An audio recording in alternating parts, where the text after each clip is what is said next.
റോമിലെത്തിയിട്ട് നാലാമത്തെയും അവസാനത്തെയും ദിവസമായി ഇന്ന് ഞാൻ ലോകാത്ഭുതങ്ങളിലൊന്നായ കൊളോസിയം കാണാനായിട്ട് ഇതിൻ്റെ ഏറ്റവും അടുത്തുള്ള ബസ് സ്റ്റോപ്പിൽ ഇറങ്ങാനായിട്ട് ഞാനിങ്ങനെ ബസ്സിൽ വരികയാണ്. ഇതിൻ്റെ ഫ്രണ്ടിൽ തന്നെയാണ് ബസ് സ്റ്റോപ്പ്. അപ്പോൾ ഇപ്പം 4 മണിയായിട്ടേ ഉള്ളൂ. എനിക്ക് 4:30 അവിടെ അകത്ത് കയറേണ്ടത്. ടിക്കറ്റ് ഞാൻ നേരത്തെ ഓൺലൈനിൽ എടുത്തേക്കുന്നതാണ്. ഞാനിവിടെ 2ാം പ്രാവശ്യം വരുന്നതായതുകൊണ്ട് എനിക്ക് അത്ര വലിയ ത്രില്ലൊന്നുമില്ല. തന്നെയുമല്ല, ഞാൻ തനിയേ ഉള്ളതാനും സ്ഥലം അത്ര സേഫും അല്ല. അപ്പോൾ സമയം കളയാതെ ആധുനിക കാലത്തെ പല സ്റ്റേഡിയങ്ങളുടെ മാതൃകയായ ഈ കൊളോസിയത്തിന്റെ പരിസര പ്രദേശങ്ങൾ കാണാം. പുരാതന റോമൻ സാമ്രാജ്യത്തിന്റെ മഹത്വം വിളിച്ചോതിക്കൊണ്ട് ദീർഘവൃത്താകൃതിയിലുള്ള ഫ്ലാവിയൻ ആംബി തിയേറ്റർ ഒരു സൈഡില്, ഇതിന്റെ അടുത്തായി തന്നെ ആർച്ച് ഓഫ് കോൺസ്റ്റന്റൈൻ ഇങ്ങനെ തലയെടുപ്പോടുകൂടി ഉയർന്നു നിൽക്കുകയാണ്. എനിക്കിനിയും അകത്ത് കയറാൻ സമയമുള്ളതിനാൽ നമുക്ക് ഈ ആംബി തിയേറ്ററിൻ്റെ ചുറ്റും നമുക്ക് നടന്നു കണ്ട് ഇതിൻ്റെ സൗന്ദര്യം മൊത്തം ഒന്ന് ആസ്വദിക്കാം.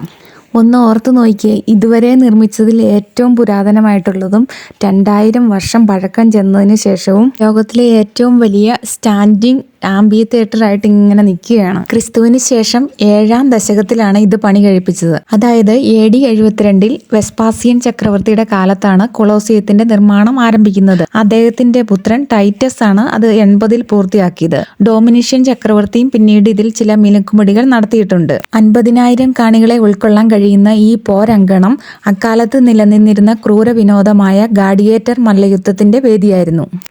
ഇനി ഞാൻ അകത്തേക്ക് കയറുകയാണ്. എനിക്ക് ഗൈഡിൻ്റെ അസിസ്റ്റൻസ് ഒന്നുമില്ല. അത് നമുക്ക് ടിക്കറ്റ് എടുക്കുമ്പോൾ അതിൻ്റെ പേയ്മെൻറ്റ് കൊടുത്താൽ നമുക്ക് അസിസ്റ്റൻസ് കിട്ടും. ഇനി ഇത് നിർമ്മിച്ചിരിക്കുന്നത് ചുണ്ണാമ്പ് കല്ലും വോൾക്കാനിക് റോക്കും ഇഷ്ടികയൊക്കെ കൊണ്ടാണ്. ഇതിന് 48 മീറ്റർ ഉയരവും 188 മീറ്റർ നീളവും 156 മീറ്റർ വീതിയുമുണ്ട്. 240 കമാനങ്ങളോടുകൂടി 3 നിലകളായിട്ടാണ് ഇത് പണിതിരിക്കുന്നത്. ഇതിന്റെ അണ്ടർഗ്രൗണ്ടിൽ വീണ്ടും 2 നിലകളും കൂടി ഉണ്ടെന്നാണ് പറയപ്പെടുന്നത്. ഇത് സ്ഥിതി ചെയ്യുന്നത് തന്നെ സീലിയൻ, എസ്ക്വലൈൻ, പാലറ്റൈൻ എന്നീ കുന്നുകളുടെ ഇടയിലുള്ള താഴ്വരയിലാണ്.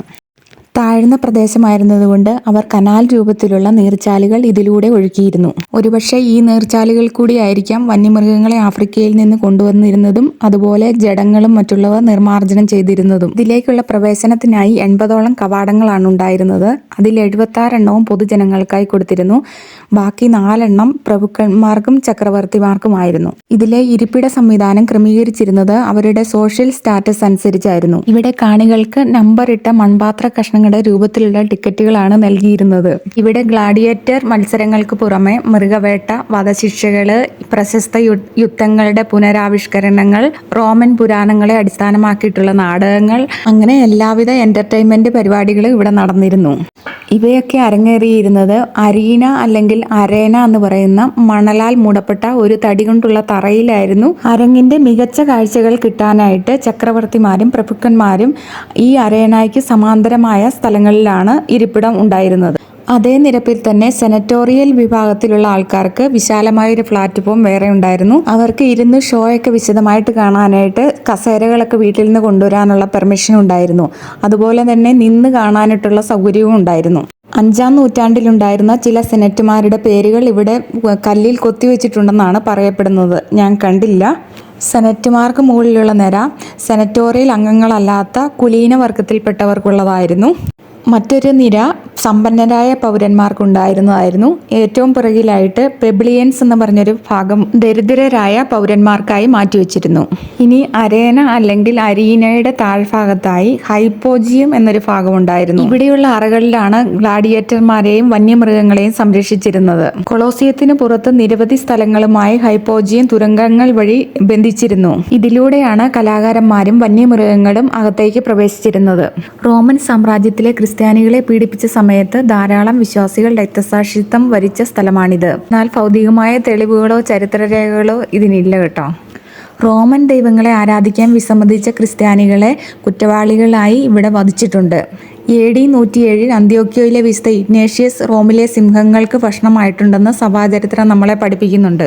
അതുപോലെ ബെനഡിക്ട് 14 മാർപ്പാപ്പ അരേനയ്ക്ക് ചുറ്റും കുരിശുകൾ സ്ഥാപിക്കുകയും രക്തസാക്ഷികളുടെ ഒരു പവിത്രമായ സ്ഥലമായി പ്രഖ്യാപിക്കുകയും ചെയ്തു.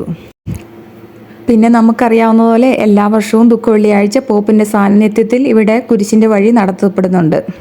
ഒരു കാലത്ത് കൊലപാതകങ്ങളുടെ ലൈവ് ഷോ നടത്തപ്പെട്ടിരുന്ന ഈ പോർക്കളത്തിനോട് നമുക്ക് ബൈ പറയാം. ഇവിടെ നിന്ന് ഇനി ഞാൻ പോകാൻ പോകുന്നത് പിയാസ വെനേസ്യ എന്ന് പറയുന്ന സ്ഥലത്തോട്ടാണ്. ഇവിടെ ഈ കൊളോസയത്തിന് മുമ്പിൽ എന്തോ അറ്റകുറ്റപ്പണികൾ നടന്നുകൊണ്ടിരിക്കുകയാണ്. അതുകൊണ്ട് റോഡ് വളരെയധികം ഇടുങ്ങിയതാണ്. എങ്കിലും ഞാൻ നടന്നു പോകാനായിട്ടാണ് തീരുമാനിച്ചിരിക്കുന്നത്. ഓരോ 5 മിനിറ്റുകളിലും ബസ് സർവീസ് നമുക്ക് ലഭ്യമാണ്. ഇപ്പം ഞാൻ ഈ നടന്നുകൊണ്ടിരിക്കുന്ന റോഡിന്റെ പേര് വിയ ഇമ്പീരിയൽ എന്നാണ്. ഇപ്പൊ ഈ ഇടതുവശത്ത് കാണുന്നത് മാർസെൻഷ്യസ് എന്ന് പറഞ്ഞൊരു ബസിലിക്ക ആയിരുന്നു. അതിന്റെ ആപ്പസ് ആണ് അർദ്ധവൃത്താകൃതിയിൽ മുന്നോട്ട് തള്ളി നിൽക്കുന്നത്.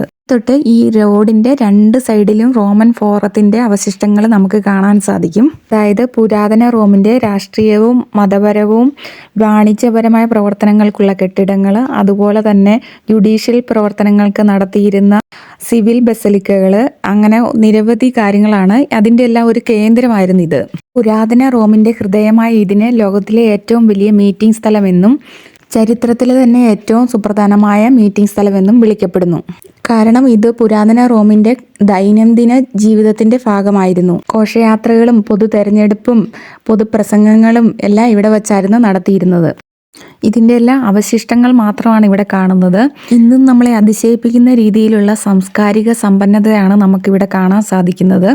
ഇന്നിവിടെ കാണുന്ന പള്ളികളെല്ലാം ഒരു കാലത്ത് ക്ഷേത്രങ്ങളായിരുന്നു. വീനസ്, ശനി, സീസർ, ടൈറ്റസ് എന്നിവരുടെ ടെമ്പിളിന്റെ അവശിഷ്ടങ്ങൾ ഇപ്പോഴും നിലനിൽപ്പുണ്ട്. റോമൻ ഫോറത്തിന്റെയും സീസർ ഫോറത്തിന്റെയും നടുക്കായി കാണപ്പെടുന്ന ഈ പള്ളി സുവിശേഷകനായ ലൂക്കായുടെയും വിശുദ്ധ മർത്തീനായുടെയും പുരാതനമായ ഒരു പള്ളിയാണിത്. റോമൻ ഫോറത്തെ വിപുലീകരിച്ച് ഒരു സാമ്രാജ്യവൽക്കരണത്തിന്റെ ഭാഗമായിട്ടാണ് സീസർ ഫോറം ഉണ്ടാകുന്നത്.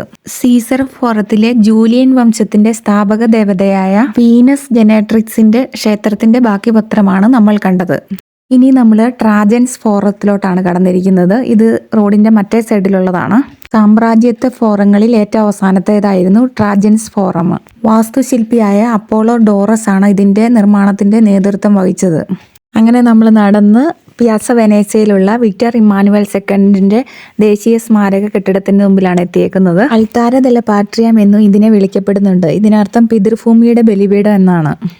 ഏകീകൃത ഇറ്റലിയുടെ ആദ്യ രാജാവായ വിക്ടോറിയ ഇമ്മാനുവൽ രണ്ടാമന്റെ ബഹുമാനാർത്ഥമായി പണികഴിപ്പിച്ച ഒരു വലിയ ദേശീയ സ്മാരകമാണിത്. ജ്യൂസപ്പെ സക്കോണിയാണ് ഇത് നിർമ്മിച്ചത്. അതുപോലെ തന്നെ ഇവിടെ ഒരു അജ്ഞാത സൈനികന്റെ സ്മാരകവും അതിന്റെ മുമ്പിൽ ഒരു കെടാവിളക്കുമുണ്ട്. ഇവിടെ ഞാൻ വന്നത് തനിച്ചല്ല കേട്ടോ, എൻ്റെ കൂടത്തെ സിസ്റ്റർ ആനറ്റ് ഉണ്ട്. ഒരു 25 നില കെട്ടിടത്തിന്റെ അത്രയും വലിപ്പം വരുന്ന ഈ സ്മാരകത്തിന്റെ സെന്റർ ഓഫ് അട്രാക്ഷനായ കുതിരപ്പുറത്തിരിക്കുന്ന രാജാവിന്റെ പ്രതിമയുടെ അടുത്തോട്ട് ഇങ്ങനെ ഞങ്ങൾ പടവുകൾ കയറി ചെല്ലുകയാണ്. സിസ്റ്ററാണ് മുമ്പിൽ പോണത്. ഏകദേശം 50 വർഷത്തോളം എടുത്തു ഈ ശില്പം പൂർത്തിയാക്കാനായിട്ട്. വെൺകലത്തിലാണ് ഇത് നിർമ്മിച്ചിരിക്കുന്നത്.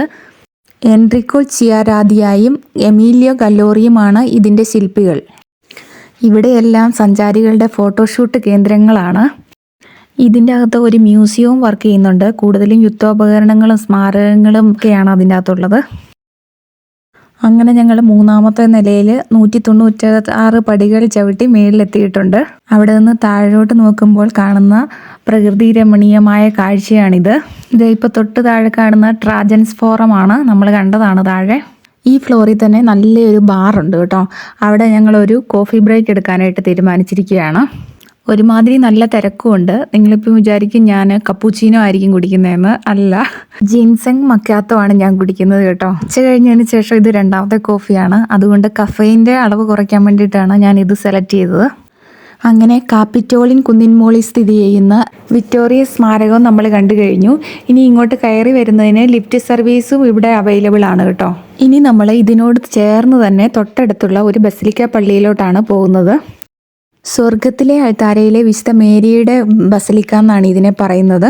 ഇതിന് ഇറ്റാലിയനിൽ La Basilica di Santa Maria in Aracoeli എന്നാണ് പറയുന്നത്.